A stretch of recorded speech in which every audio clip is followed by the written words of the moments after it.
the world didn't end in fire and brimstone. It ended with a whimper, a graduation, and what really feels like a massive case of writer's fatigue. It really does. And it was the ending to this, global phenomenon that left so many people with just emotional whiplash. That's the perfect word for it. You go from this tight, suspenseful horror in season 1 to this, bloated, action-heavy spectacle at the very end. And that whiplash wasn't just like a momentary thing. It was profound. Our sources show this incredibly polarized response that split into 2 main camps. Okay, what were they? On one side, you have the people who felt completely betrayed by what they called a safe ending. And on the other, you have this group who just refused to believe the creators could make such big mistakes. And that's where all the fan theories come from. Exactly. They started constructing some of the most intricate theories we have ever analyzed just to make it all make sense. All right, let's unpack all of this. We are diving deep into the definitive reaction to the final season of Stranger Things. And our mission here is to go beyond just saying it was good or it was bad. We want to show you the extraordinary lengths the fans went to.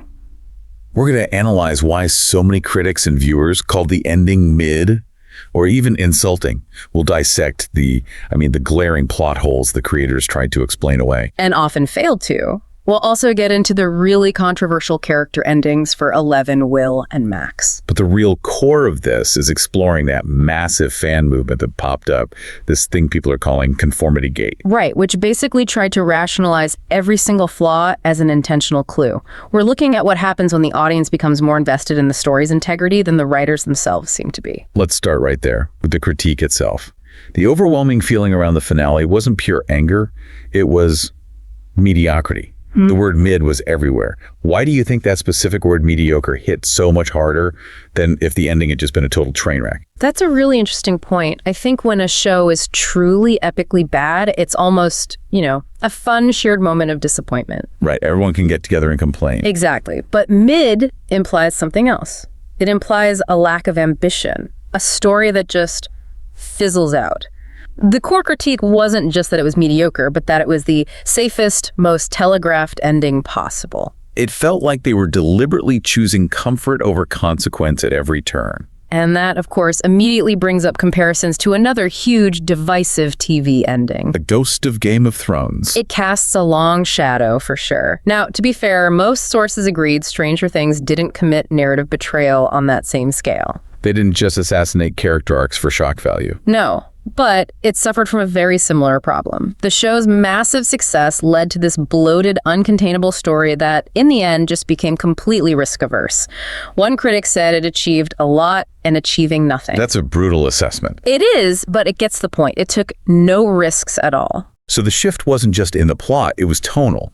It started as this grounded, kind of gritty horror mystery in season 1. That was its heart. Totally. And it transformed. It became what many critics called a colorful, generic Marvel team-up show by the end. The gritty, atmospheric stuff that made the Upside Down genuinely scary. Gone. Pretty much. Yeah. Replaced by these polished, high-budget action sequences. And the problem, as our sources point out, is that the original heart, the suspense, it was all sacrificed for spectacle. The emotional weight just couldn't keep up with the blockbuster scale. And that's where the stakes become so critical, or I guess the lack of stakes, the plot armor problem. It felt like everyone watching knew the core group was totally untouchable. That predictability is the death knell for tension, isn't it? Fans felt there were 0 permanent consequences for the main cast. Mike, Elle, Steve, Dustin, Max, Will. You just knew they'd be okay. And the show had this frustrating, almost cynical pattern. It did. They'd introduce these really endearing side characters, Barb, Bob, Billy, and then Eddie Munson. They build them up, make you love them. And then kill them off spectacularly. Just to provide emotional stakes for the core group that never actually faces those stakes themselves. So if only the sacrificial lambs die, does the sacrifice really even matter to the story? It feels like the audience was just reading the writing on the wall. Oh, they absolutely were. If you know Steve is going to walk away from any fight or Dustin is going to survive any monster attack, the final battle just loses all its weight. It's not a struggle for survival anymore, it's just a procedure. Let's focus on Eddie Munson for a second, because the fallout from his story, or the lack of it, felt like a huge internal inconsistency that really soured Dustin's ending. Oh, that is such a critical flaw in the follow-through. You see Dustin's graduation scene, and he's up there celebrating the legacy of the Hellfire Club. Yeah. It's meant to be this touching moment. But the context is completely missing. Completely. The town of Hawkins, which the show portrays as, deeply conservative and prone to mass hysteria, had just been ripped apart. And they were manipulated into believing Eddie Munson was a satanic serial killer. Right, the whole satanic panic thing. Exactly. So for Dustin to be up there celebrating the club, it feels totally tone deaf to the reality they're supposed to be in. It's like the writers just ignored the massive social chaos to give a character a nice feel-good moment. Did Eddie's name ever get cleared? Did the town just forget? The show just skips it. It implies everyone just moved on, which feels so inconsistent. If you're going to build a story around a real cultural phenomenon like the Satanic Panic, you have to show the consequences. Otherwise, it's just window dressing. Precisely. It really tarnished Dustin's art. So beyond the tone and the plot armor, there was also this technical writing flaw that a lot of people picked up on, the constant exposition. The over-explaining. Felt like the writers were terrified you might miss a single plot point unless it was spelled out for you and then spelled out again. And this is where we get into the second screen theory. Okay, what's that? So the finale had this weirdly high amount of characters just constantly explaining their plans to each other. They'd even use props, like Robin using different vinyl records to illustrate this complex multi-dimensional scheme. Which is textbook, tell, don't show. Right.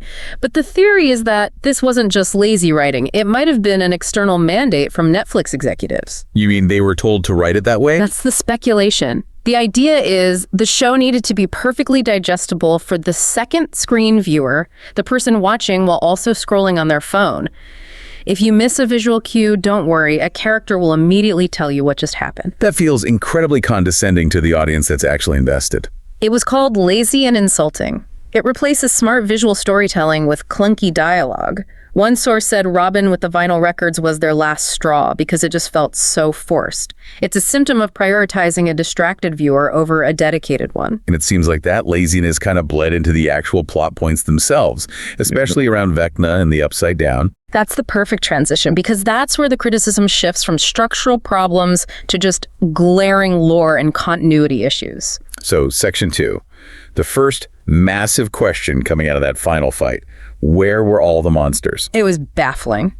The final confrontation happens in Dimension X, which is the Upside Down merging with Hawkins, and it's surprisingly empty. You'd expect an army. You'd expect hordes of demogorgons, demodogs, demobats. I mean, Vecna controls a hive mind. Instead, the team just kind of walks through a relatively clear landscape. And the official explanation from the Duffer Brothers didn't really help, did it? No, it made it worse. The reported reason was that Vecna never expected a sneak attack. Which?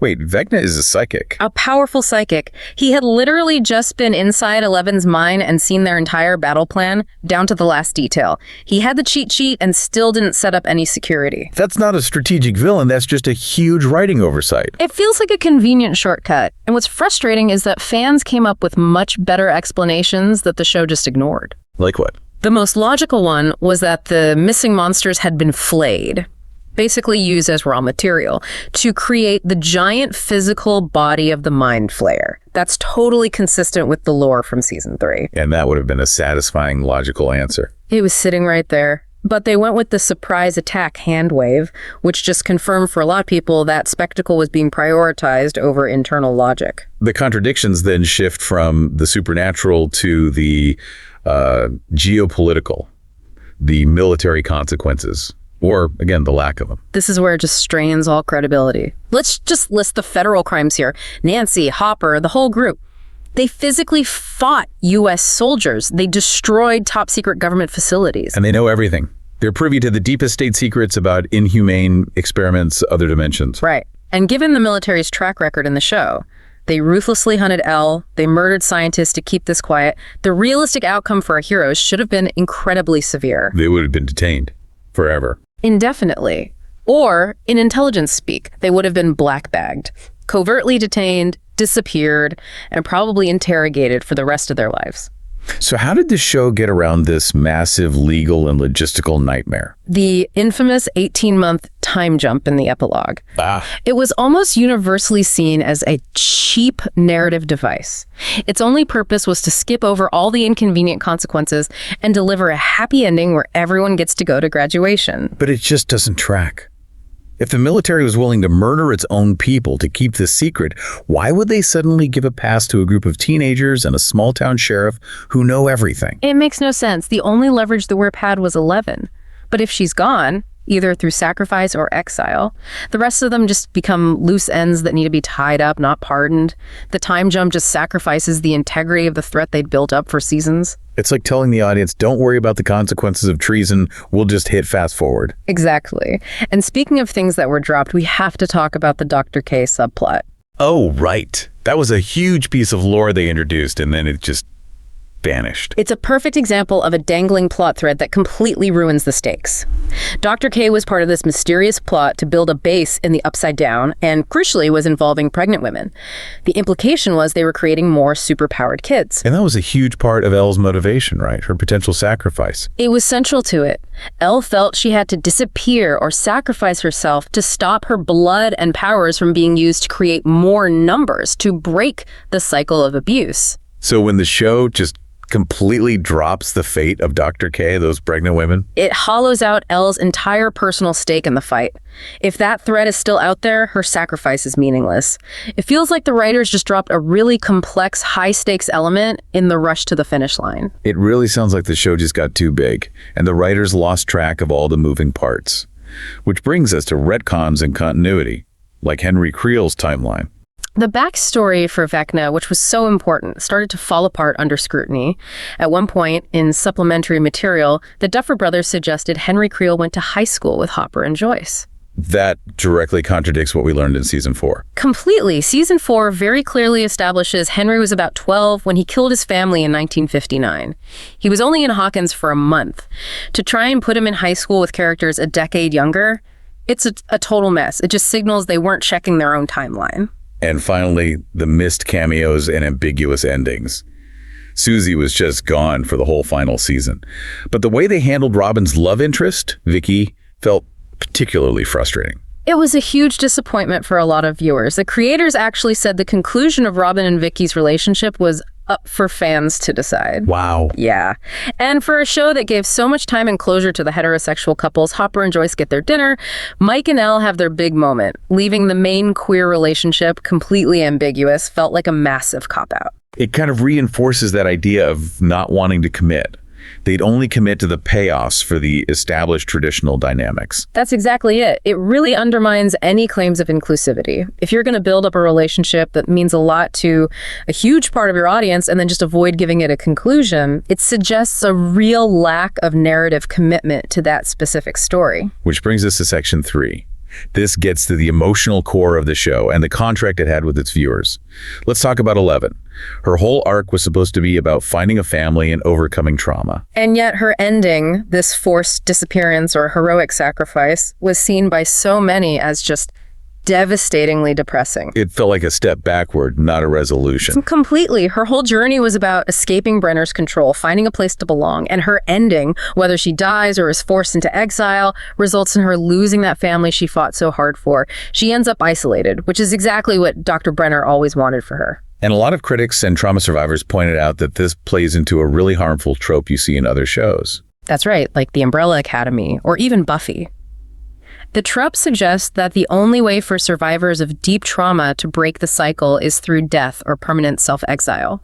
It implies Elle can't ever return to a normal life because the PTSD is just too much. It's often compared to Frodo at the end of Lord of the Rings. It is. He saves the world, but he can't go back to the Shire because the trauma changed him forever, which can be a powerful idea, but for Elle, who fought so hard for connection, it just felt needlessly cruel. And central to all of this was her relationship with Mike. But their dynamic in the finale was criticized so much for just lacking chemistry. The Mike and 11 story was a huge point of frustration. I mean, she's preparing for her potential death, believing she has to sacrifice herself, and Mike seems completely incapable of just expressing his feelings. His failure to say, "I love you," back to her in that moment. It was a killer. It just cemented the feeling that their relationship lacked any real emotional depth by the end. Why do you think that specific choice, Mike's inability to say it, was so damaging? Because it reinforced this fear that Mike only loved the idea of Eleven, the superhero, not the actual trauma-burdened person she was. That emotional climax demanded sincerity and vulnerability, and by having Mike just flounder, it made the moment feel weak and emotionally dishonest. That's heavy. Okay, let's shift to Will Byers. His journey was so anticipated, but his emotional climax, the coming out scene, was criticized for being too safe. The criticism there really comes down to a lack of tension. His emotional moment when he acknowledges his feelings felt kind of diminished because the stakes for him were so low. What do you mean? Well, look at his support system. His mom, Joyce, is probably the most loving and accepting parent on TV. His brother, Jonathan, is the same. And his best friends are already total outcasts. They're the nerds, the Hellfire Club. So he had nothing to lose by coming out to them. Exactly. If he'd been a jock or part of the popular crowd in conservative Hawkins, the scene would have had real risk, real weight. As it was, it felt like a personal confession that was kind of inevitable, and so it felt narratively soft. And beyond the emotional arc, fans were just so disappointed that his connection to the hive mind, which was built up for years, was so underutilized in the final battle. The anticipation for that was astronomical.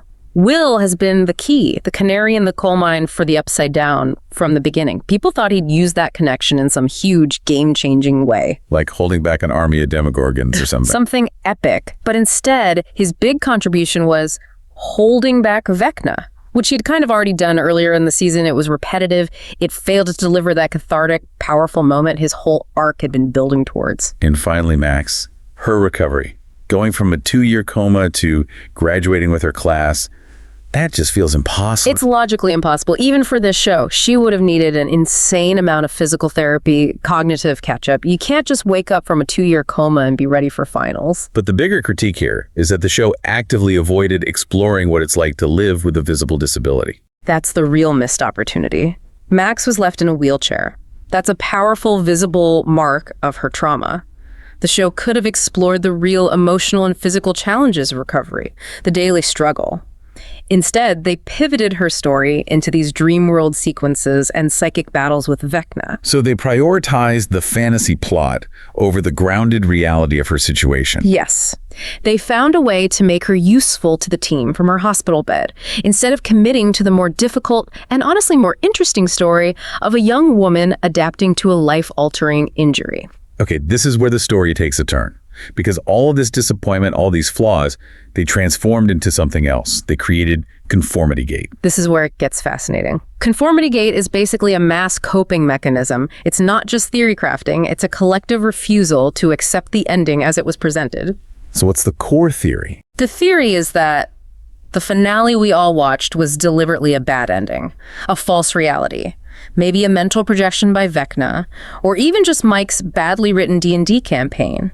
And that all the flaws we've been talking about aren't mistakes. They're clues. They're intentional clues pointing to a secret, true final episode. That is an incredible level of dedication. It's basically saying the creators can't possibly be this careless, so this must be an elaborate trap. The fan investment is just profound. They argue that the inconsistencies, the military hand wave, the missing monsters, they're too numerous and too costly for a production this big to be simple errors. They believe the fan base cares more about the show's integrity than the writers did. So let's get into the evidence. What are the key clues that the Conformity Gate theorists have unearthed? They start with the dialogue itself, looking for meta-commentary, almost like the characters know their story is bad. What's an example? During the D&D game at the end, Max's line, "Happiness and comfort, could you be more trite?" is seen as a direct critique of the safe ending. And then Lucas says, "I don't believe in coincidences anymore." Theorists see that as a message to the audience to look deeper. Wow, so they think the characters are yelling at the writers from inside the story. Pretty much. And then there's the milkshake anachronism. But what? This is truly forensic level stuff. In one of the final scenes, Will mentions Melvald's selling milkshakes. Fans immediately fact-checked this. Melvald's was a diner that sold milkshakes back when Henry Krill Vecna was a kid in 1959. But not in the current timeline. In the current timeline, it's just a general store, so fans see this tiny detail as proof that the reality they're in is a fabrication inside Vecna's mind, built from his own childhood memories. That level of detail is just astonishing.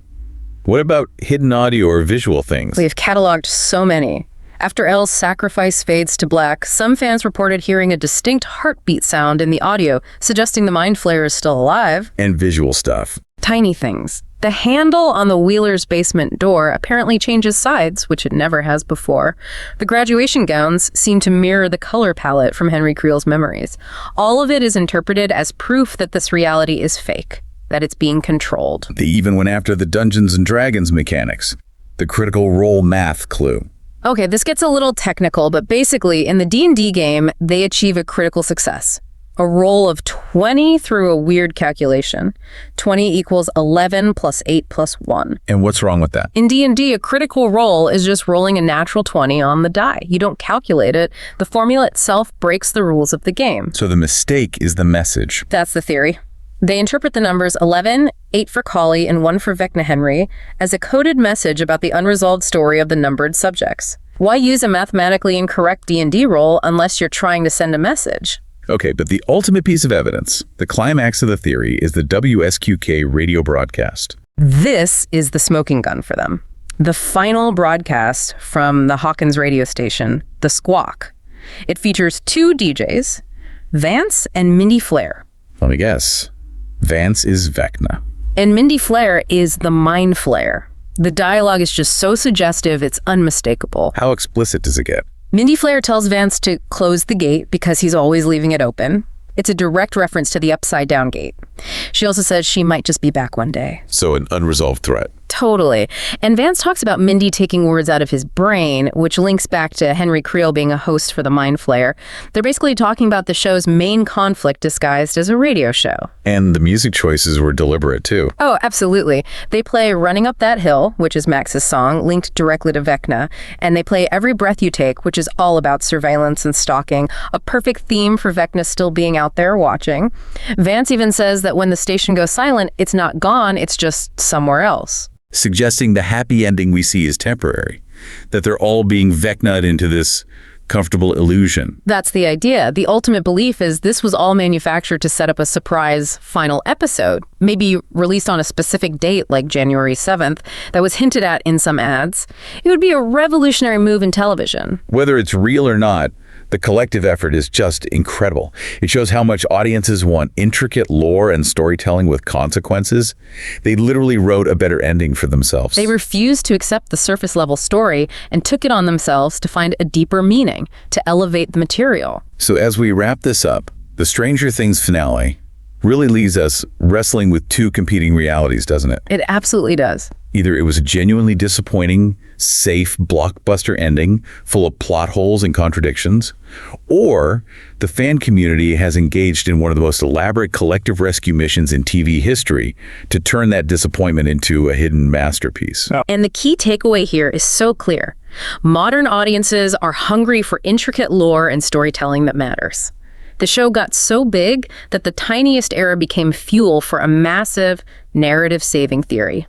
When the showrunners take the safe route protecting characters with plot armor, hand-waving consequences like treason and being black-bagged, avoiding tough themes, the audience will do the work themselves. They'll find the depth that was missing. The core tension of the show just collapsed. You go from a kid being literally eaten by rats in one season to a group committing federal crimes and still walking the graduation stage 18 months later. That inconsistency was the fatal flaw. And that failure to commit brings us to our final provocative thought for you to consider. The showrunners said they deliberately left Robin and Vicky's relationship unresolved, saying it was up for fans to decide. Right. It's a way to sidestep narrative responsibility. So if the creators are comfortable applying that level of ambiguity to character relationships, forcing the audience to fill in the blanks, should the same ambiguity apply to the show's biggest threat? That's the question. If Robin and Vicky's future is up for us to decide, is Vecna's ultimate fate, and the fate of Hawkins itself, also up for us to decide? Or is inviting the audience to resolve your biggest plot points just an excuse for a lack of narrative commitment, putting the burden of storytelling right back on the viewer?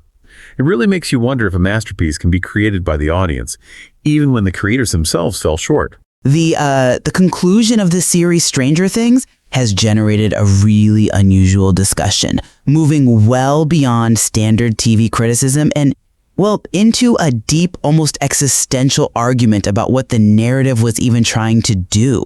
It's actually very similar to the intense disputes we saw after Game of Thrones ended, where the perceived flaws have just completely polarized the audience. Right. And, usually when a big show like this wraps up, the conversation is about thematic consistency, plot resolution. Here, though, we're facing a much more fundamental question. Was the ending we saw the real one, or was it some kind of deliberate misdirection? Exactly. So our central question today is whether the numerous, and I mean glaring, logical inconsistencies, the plot conveniences, the unresolved character arcs, are evidence of, frankly, rushed or commercially safe writing, or if those same inconsistencies are actually deliberate, sophisticated clues pointing toward a hidden, much darker, true ending. And I'll be arguing that these flaws are pretty much exactly what they look like. Straightforward evidence of compromised execution. The series, I think, suffered from a kind of creative scope creep, and ultimately just gave us a conclusion that traded any kind of thematic rigor for a safe, accessible ending that was ultimately pretty derivative. And my position is that these very structural flaws are intentional signals, that they serve as textual evidence that the happy ending we saw, that whole long epilogue, is an illusion. It's a fictional construct designed to psychologically trap the main characters, and by extension the audience, in a kind of comfortable lie. This is the foundation of what's become known as the conformity gate theory. Okay, that's a compelling premise. It does, however, require us to believe that this huge production team would intentionally make its own story incoherent, either as some kind of artistic protest or, as incredibly complex foreshadowing. I see why you'd think that, but let me frame it a different way, centered on just how illogical the resolution actually was.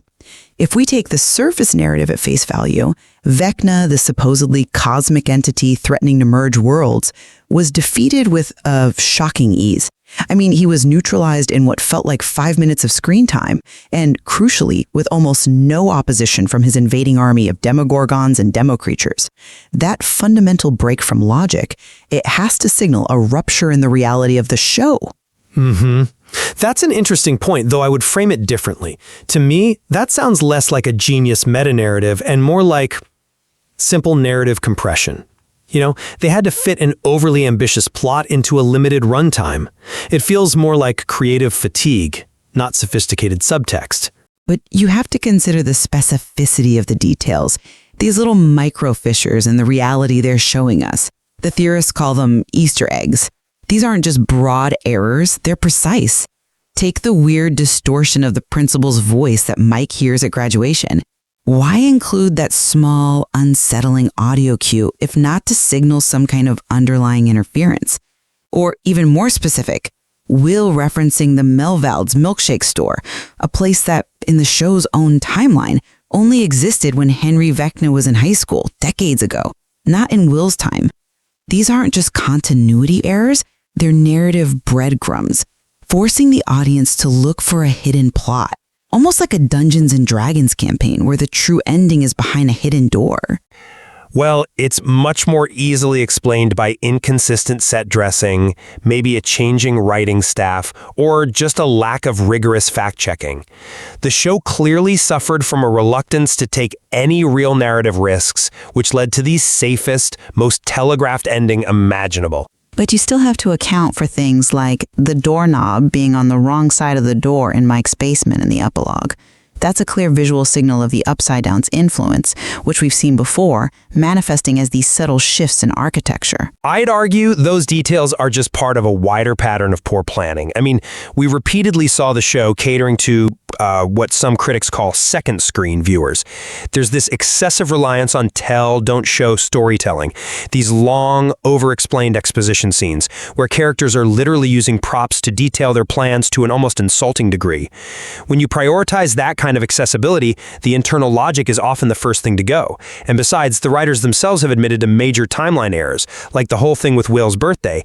Their public explanations for huge plot holes like the vanishing Demogorgon army have been frankly incoherent. It really suggests they were just making things up as they went along, not executing some grand design. I appreciate that point about creative fatigue, but even if we assume they were just writing reactively, we still have to deal with the most egregious logical failure of all, the one that really impacts the show's core mythology, the final battle itself. Okay, yes, this is a critical point.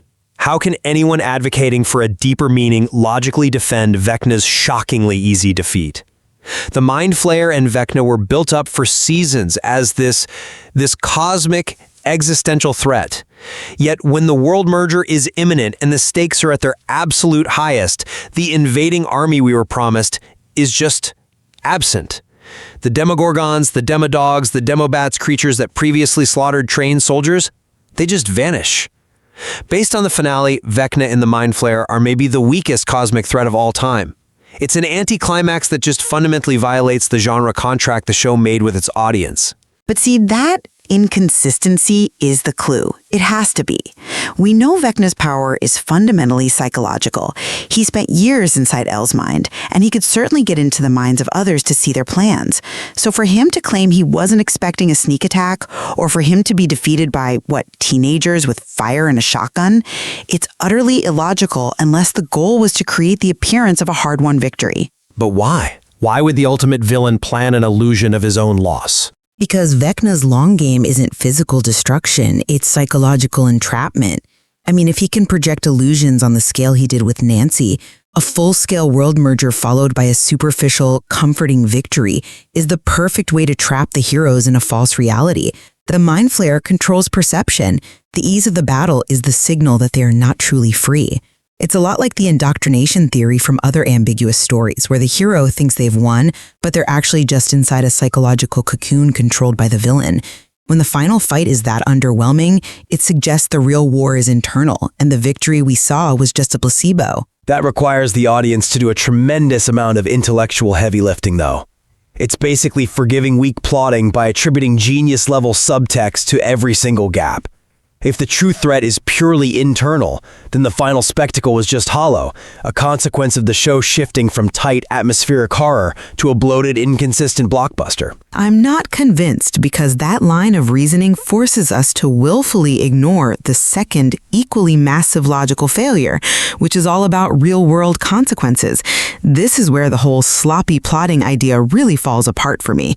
The resolution of the military plotline. That is undeniably the biggest logical failure in the epilogue. I agree. The complete lack of consequences for Hopper and Nancy, who, let's be clear, murdered U.S. soldiers and destroyed a secure military program, it's indefensible in a surface reading. The 18-month time jump was so clearly a narrative handwave to skip past the unavoidable reality that the main cast should have been arrested or at the very least put under intense surveillance. The military was established as ruthless. They murdered scientists, they hunted children. It just strains all credulity that they would suddenly leave town because Elle disappeared for a little while. So let's reframe that time jump. Don't see it as a convenience, see it as a deliberate mechanism for false normalcy. The military just letting everyone go free, the frictionless return to Hawkins. It's only plausible if the entire epilogue is a fabricated environment. It's a psychological construct designed by Vecna to provide the characters with comfort and happiness, the exact thing they desperately crave, and therefore, the perfect prison. You're hanging this whole thing on that one meta line from Max, aren't you? Precisely. Max's line to Mike, comfort and happiness, could you be more trite? I thought you were some kind of master storyteller. That functions as direct authorial signaling. The writers are using a character to tell the audience that the ending they just watched is too simple, too safe, and therefore false within the narrative's own deeper context. It's an implied admission that the characters are still victims locked in fantasy. Why else would the show actively criticize its own resolution if not to point toward a hidden truth? But if the writers knew the ending felt trite, why execute it so poorly? Why not just write the complex, tragic ending they were supposedly hinting at? The counter-argument is that they were afraid of alienating a mass audience. They prioritized fan appeal and minimized risk, which meant no major consequences, no main character deaths, even if it meant sacrificing the story's internal logic. And that leads us directly to the thematic stakes for 11. And that thematic betrayal, which is our final point, is the strongest evidence that the ending is a lie. If we accept the surface level resolution, 11's entire arc is just devastatingly cynical. It is, but I'd argue it's the result of the dark world they built. Elle was forced into a choice between self-sacrifice or permanent exile to protect her family. Her fear, I don't belong, which she spent the whole series trying to overcome, is proven correct. And that sends a deeply problematic message, especially given earlier stuff with Kali, who basically promoted suicide, that survivors of trauma can't truly heal or belong. It effectively destroys her entire arc of finding a family. And that, fundamentally, is why the ending must be false. The idea that this character who overcame a cycle of abuse has to choose death or isolation is just an emotionally unearned, tonally inconsistent conclusion for a show built on the power of found family. It's a complete thematic dead end. It is a devastating message, but if the military threat is real and they spent years ruthlessly establishing that it was, then Elle's self-exile is the only logical outcome. The show built a reality where the normal world can't contain her. But if that devastating message was the intended truth, it radically recontextualizes that final D&D game. The scene of Elle alive and well playing the game with Mike, it has to be interpreted as Mike's fragile attempt to cope with her actual death. Or the entire joyful scenario is designed by Vecna to break Elle's spirit, leaving her isolated, right where Dr. Brenner always wanted her, just in a comfortable cage. That tragic reading gives the story a much deeper, more mature thematic weight than a simple Hollywood ending. The ambiguity prevents it from being just safe fan service. But that relies on the audience being hyper-vigilant interpreters of cinematic language. I mean, if the writers wanted us to know the ending was fake, why not make the clues undeniable? Why allow them to be dismissed as simple continuity errors, like the color of a basement mat changing? I think the simplest explanation is usually the right one. The production was rushed and details were overlooked.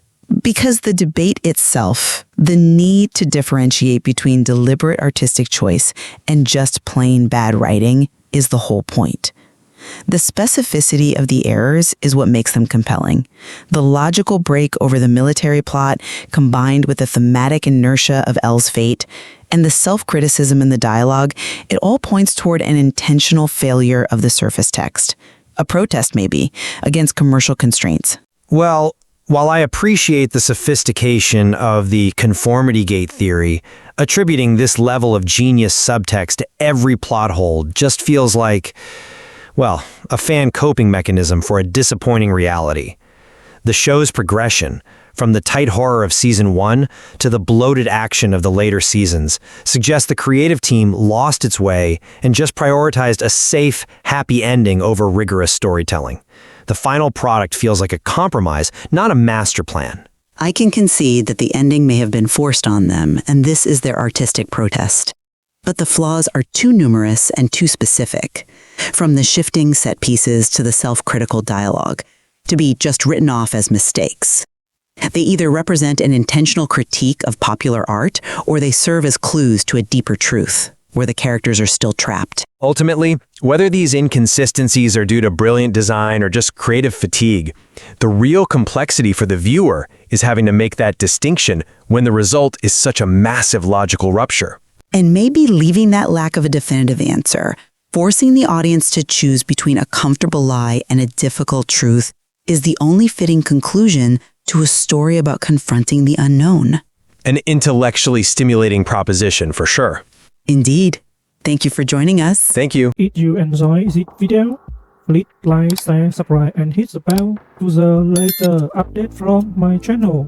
Thank you for watching till the end, and see you in the next video.